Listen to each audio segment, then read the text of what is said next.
ପ୍ରେମ ଭାବ ନାହିଁ ସେଟା କଣ ହୃଦୟ କି ସେ କୋଉ ମଣିଷର ଲେଖା କୋଉ ମଣିଷର ଲେଖା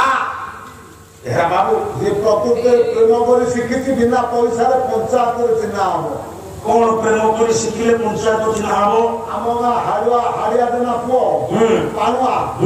ପ୍ରେମ ଛାଡୁ ନାହିଁ କି ଗାଁ କ୍ଲବ ପିଲା ତାକୁ ଲଣ୍ଡା କରିବା ଛାଡୁନାହାନ୍ତି ଏ କୋଉ ପ୍ରେମ କାହାକୁ ପ୍ରେମ କରୁଛୁ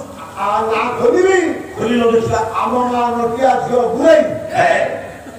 ଜେରା ବାବୁ ତେମେ ପଚାରୁଛ ସେଗୁଡା କଣ ପ୍ରେମ ଆଉ ସେଟା ହଉଛି କାମ ଯୋଉଠି ଦୈହିକ ସମ୍ପର୍କର ପ୍ରକୃତି ସୃଷ୍ଟି ହୁଏ ଆଜ୍ଞା ତାକୁ କୁହାଯାଏ କାମ ମାଳ ନିନ୍ଦା ଅପମାନ ସବୁ ମିଳେ ଇନ୍ଦ୍ରିୟ ସୁଖରେ ଏଟା ଇନ୍ଦ୍ରିୟ ଲାଳସା ଇନ୍ଦ୍ରିୟ ସୁଖ ଝିଅଟି ଅବିବାହିତ ଅଛି ସେ ଶାଶୁ ଘରକୁ ବାହାରିକି ଗଲା ପିଲାଟିଏ ଯଦି ନହେଲା 5-7 ବର୍ଷ 10 ବର୍ଷ ଭିତରେ ଆଗକୁ ବଢି ଚାଲିଲା ବର୍ଷ ଯଦି ହବାର ନାହିଁ ସମାଜ ତାକୁ କଣ କହୁଛି କଣ ସମାଜ କଣ କହୁଛି ତାକୁ କହୁନାହାନ୍ତି ଆପଣ କାହାକୁ ସେ ସ୍ତ୍ରୀ କି କଣ କହନ୍ତି କଞ୍ଚା ଓଡ଼ିଆରେ ମା ମାନେ କହନ୍ତି ଏଟା ବାନ୍ଧୁନା କିଏ ସାଧୁ ଭାଷାରେ କହୁଛି ବନ୍ଧିଆ କିନ୍ତୁ କଞ୍ଚା ଓଡ଼ିଆରେ ସେ ବାନ୍ଧ ତା ସ୍ତ୍ରୀଟାକୁ ଯଦି ଝିଅଟାକୁ ଯଦି କୁଆଡେ ବାନ୍ଧିବ ପୁରୁଷକୁ କଣ କୁହାହବ କଣ ବାନ୍ଧୁଆ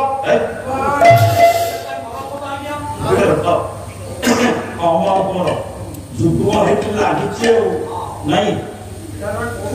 କଥା ହାର୍ଡ ହଉଛି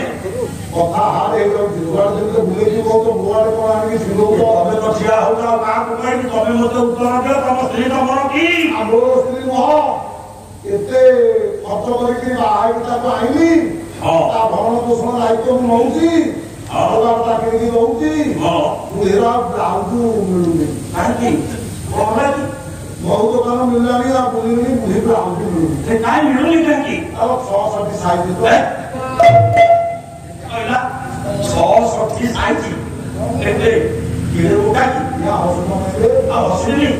66 ସାଇଜ ହେଲା ବେଳକୁ କିଲୋ ଗୋଟା ସାରକୁ କିଏ ଲାଗୁଛ ହେ ମୋ ସ୍ତ୍ରୀ ମୋର ଆପଣ ନାଇଁ କେତେ ସମସ୍ତେ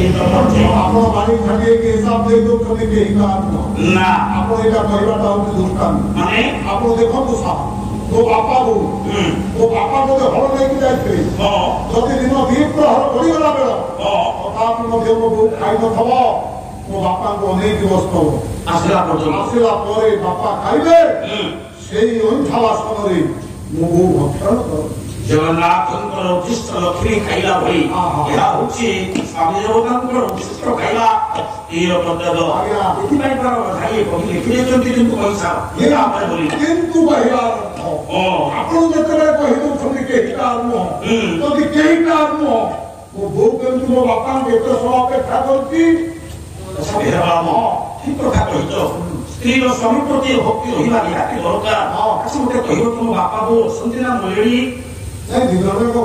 ବାପା ଆଗ ମଲେ ନା ବୋଉ ଆଗ ମଲେ ବାପା ପଳେଇଲେ ବାପା ଆଗ ପଳେଇଲେ କେତେ ଦିନ ପରେ ତମ ବୋଉ ଗଲେ ଆଉ 7 ବର୍ଷ ପରେ ବୋଉ ଗଲେ ଆଚ୍ଛା ବେହା ବାବୁ ତମ ବାପା ମରିବାର 7 ବର୍ଷ ପରେ ତମ ବୋଉ ମରିଲେ ବାପାଙ୍କୁ 92 ବର୍ଷ ହେଇଥିଲା ଆଚ୍ଛା ବୋଉକୁ ସେଇ 84-85 ବର୍ଷ ହେଇଥିଲା 84-85 ବର୍ଷରେ ତମ ବୋଉ ଗଲେ ବାପାଙ୍କ ଯିବାର 7 ବର୍ଷ ପରେ ବାପା ଟିକେ ମନେ ରଖନ୍ତି କଥାଟା ଶୁଣୁଥା ତମ ବୋଉ ଯଦି ତମ ବାପାଙ୍କୁ ଏତେ ଭଲ ପାଉଥିଲେ ତମ ବାପା ମଲା ବେଳେ ତମ ବୋଉ ତାଙ୍କ ସାଙ୍ଗରେ ଗଲେନି ଭାରି ଯାଇଥାନ୍ତେ ଯାଇଥାନ୍ତେ କାହିଁ ଗଲେନି ମୋ ଦାଦାଙ୍କ ସହିତ ମୋ ବୋଉର ବୋଉକୁ ଟିକେ ମଝିଆ 84 ବର୍ଷରେ ଏକ ବୋଉ ଏକ ଦାଦା ସହିତ ଲଭ ଥିଲା ଆଉ ବିଶ୍ୱାସୀ ପତ୍ର ବାତି ଦେବେ ତା ପୁଲେଇ ହବା ପଡ଼ିବ ଗୋଟେ ପଚାରିକି ମୋ ଘର କଥା ଆଦାୟ କରିଦଉଛ